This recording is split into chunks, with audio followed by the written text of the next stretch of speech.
Hi friends, எல்லோருக்கும் வணக்கம். எல்லோரும் எப்படி இருக்கீங்க? நல்லா இருக்கீங்களா? இன்றைக்கி இந்த கதையோட அடுத்த பகுதி தான் பார்க்க போகிறோம். அதுக்கு முன்னாடி நீங்கள் செய்ய வேண்டிய விஷயம் என்ன அப்படின்னு கேட்டிங்கன்னா, மறக்காமல் நம்ம இந்த சேனலை சப்ஸ்கிரைப் பண்ணிக்கோங்க.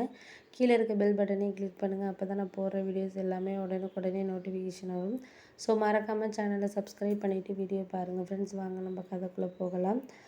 அதுக்கு அடுத்த ஒரு வருஷத்துக்கு அப்புறம் கொஞ்சம் பிஸ்னஸை கொஞ்சம் இம்ப்ளிமெண்ட் பண்ணலாம் அப்படின்னு சொல்லிட்டு யோசிச்சுட்டு இருந்தேன். அதுக்காக சில யோசனைகளும் எனக்கு மனசுக்குள்ளே இருந்துச்சு. ஏன்னா நம்ம ஒரு சில விஷயங்கள் யோசிக்கிறோம் அப்படின்னா அதை செஞ்சால் தான் அதுக்கு ஒரு பலனுங்கிறது கிடைக்கும். அதை விட்டுட்டு நம்ம அதையே இதிலேயே இருந்தோம்னா கண்டிப்பாக சரியாக இருக்காது அப்படிங்கிறது என் மனசுக்கு ஒரு தோணக்கூடிய ஒரு விஷயமா இருந்துச்சு. அதனால் சரி, நம்ம முடிஞ்ச அளவுக்கு நம்மளால் என்ன பண்ண முடியுதோ அதை நம்ம இது பண்ணனாலே போதும் அப்படிங்கிற மாதிரி நான் யோசிச்சுக்கிட்டு இருந்தேன். அடுத்த ஒரு 2-3 நாளைக்கு அப்புறம் பார்த்திங்கன்னா, சரி அதுக்காக கொஞ்சம் லோன் எடுப்போம் பேங்க்கில். ஏன்னா எப்படியும் ஒரு கடையை இது ஒரு அளவு இது பண்ணுறது, எக்ஸ்ட்ரா இது பண்ணுறது அப்படின்னா ஒரு 3 லட்ச ரூபா வரைக்கும் வரும் அப்படின்னு சொல்லிட்டு எனக்கு தெரிஞ்ச ஒருத்தர் இன்ஜினியர் சொன்னார். ஒரு 3 லட்ச ரூபா வரும்ப்பா அப்படிங்கிற மாதிரி சொன்னார். அதனால சரி 3 லட்ச ரூபா வருதா அப்படின்னு சொல்லிட்டு எனக்கு அப்போ தான் தோணுச்சு. சரி 3 லட்ச ரூபாங்கிறப்போ நம்மளுக்கு கொஞ்சம் இதாக தான் இருக்கும் அப்படிங்கிற மாதிரி எனக்கு தோண ஆரம்பிச்சிச்சு. ஒரு 3 லட்ச ரூபாய்க்கு என்ன பண்ணுறது அப்படின்னு யோசிச்சுட்டு இருக்கப்போ தான் சொன்னாங்க, எனக்கு உனக்கு சர்டிஃபிகேட்லாம் நீ வச்சுருக்கல, அதை வச்சு லோன் வாங்கலாம், லோன் வாங்கி ஏதாச்சும் ஒன்று பண்ணலாம் செய்யலாம் அப்படிங்கிற மாதிரி சொன்னாங்க. அதுக்காக நானும் யோசித்தேன். சரி இதை பார்த்து இது பண்ணுவோம், நம்மளால் முடிஞ்ச அளவுக்கு நம்ம என்ன பண்ண முடியுதோ பண்ணுவோமே அப்படின்னு சொல்லிட்டு நான் இது பண்ணிக்கிட்டு இருந்தேன். அந்த டயத்துக்கு கரெக்டாக எனக்கு ஓரளவு நல்லா இதான ஒரு இது கிடச்சிச்சு அப்படின்ட்டு சொல்லலாம்.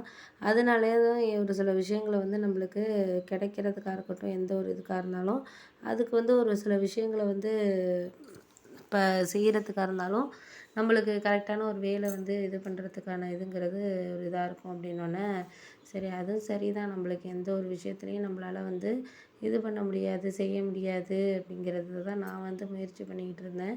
அதுக்காக எந்த இதையுமே நம்ம இது சரி அது சரின்னு நம்மளால் சொல்லிக்கிட்டு இது பண்ணிக்கிட்டு இருக்க முடியாது. அதுக்கான டைமிங்கை நம்ம கரெக்டான ஒரு வேலை தான் நம்ம இது கொண்டுட்டு போகணும் அப்படிங்கிறது தான் நான் ஒரு முயற்சி எடுத்து பண்ணிக்கிட்டு இருந்தேன். அதுக்கப்புறம் ஒரு 2-3 நாளைக்கு அப்புறம் என்னாச்சுன்னு பார்த்தீங்கன்னா, அதுக்காக லோன் விஷயமா கேட்குறதுக்கு எனக்கு தெரிஞ்ச ஃப்ரெண்டு ஒருத்தவங்க ஹெல்ப் பண்ணுறேன் அப்படின்னு சொன்னாங்க.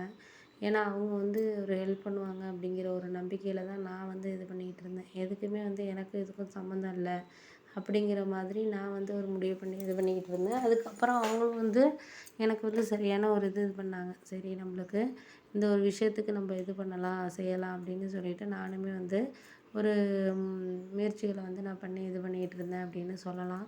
ஏன்னா நம்ம ஒரு விஷயம் கிடைக்கிதுன்னா அதுக்கான இதுங்கிறத நம்ம பார்த்துக்கணும், பண்ணணும். அதை தவிர நம்மளுக்கு இது சரியில்லை அது சரியில்லைன்னு நம்ம பார்த்தோம்னா எந்த ஒரு இதையுமே நம்மளால் செய்ய முடியாத மாதிரி தான் இருக்கும் அப்படிங்கிற மாதிரி எனக்கு தோண ஆரம்பிச்சிச்சு. அதனால் முடிஞ்ச வரைக்கும் நம்மளால் என்ன இது பண்ண முடியுதோ அதை நம்ம இது பண்ணிக்கலாமே அப்படிங்கிற மாதிரி இருந்தேன். ஆனால் எந்த இதுக்கும் அதுக்கும் சேர்த்து நம்ம எதையுமே டிபெண்ட் பண்ணிக்கிட்டு இருக்க முடியாது அப்படிங்கிற மாதிரி இருந்துச்சு.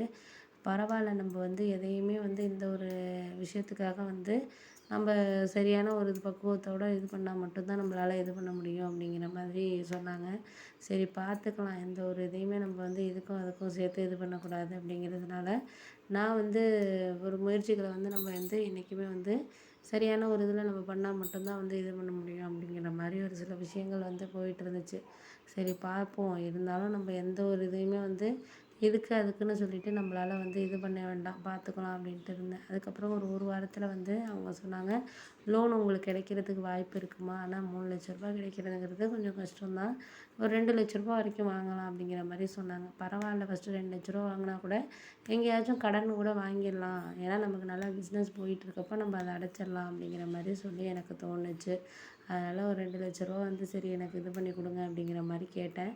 அவங்களும் சரி நான் உங்களுக்கு பண்ணி கொடுத்துட்றேம்மா, ஆனால் எங்களுக்கு ஒரு 10,000 ரூபா கமிஷன் வேணும் அப்படின்னு கேட்டாங்க. ஏன்னா இது கொஞ்சம் சர்டிஃபிகேட் இதெல்லாம் இது பண்ணுறது கொஞ்சம் கஷ்டம், அதனால நாங்கள் இது பண்ணணும், கடையெல்லாம் பார்ப்பாங்க, அதுக்கெல்லாம் அவங்களுக்கு நாங்கள் பணம் கொடுக்கணும் அப்படிங்கிற மாதிரி சொன்னாங்க.